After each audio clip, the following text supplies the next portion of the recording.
I'm having a good time, but I can see in your face that you're tired, so we can get going. I'll call Uber. Can I leave the dance floor? I'll do it. Are you sure? Yeah. I can vibe at home.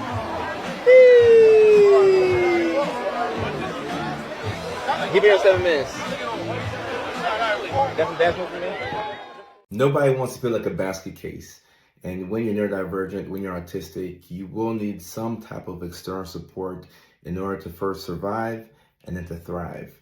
But to have to ask for help every single day, every single hour, multiple times throughout the week, it's embarrassing. And this is what leads to people isolating. It also leads to neurodivergent burnout. So when the person that you're dating, and I always say, date somebody who's good for your mental health.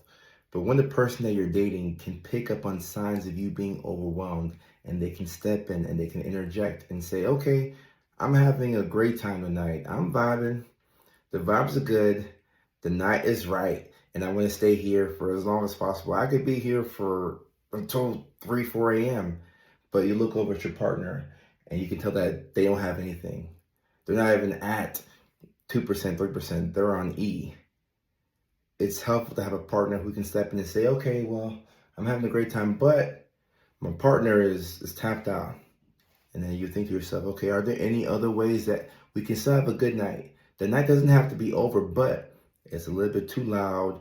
The lights are too bright, and this is not going to work for her because I'm looking over at her and I can tell that she's tapped out. So having a partner who can step in and say, okay, well, you know, I'm having a great time, but I can also vibe at home. I can dance at home. We have music at home. We have iTunes and Spotify at home. We can have a great time at home. We can watch a movie.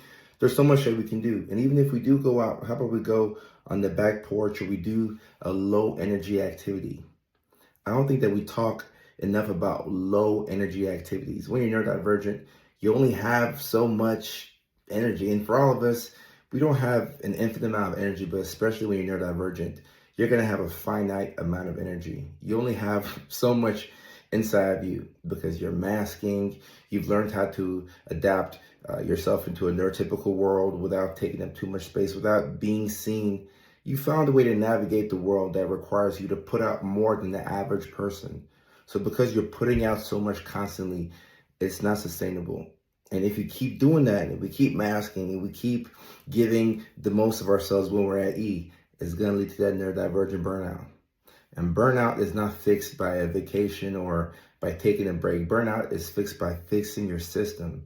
You have to have a new way of doing things, a completely new way, a brand new way of seeing the world and going about things so that way you don't get burnt out. And if you get burnt out, hopefully you don't get burnt out as often. So having a partner who can look in your eyes and they can understand that you're tired, it means everything. It means everything. And if you date people who are good for your mental health, it's also going to boost your mental health. Just a life hack. I thought I'd share that.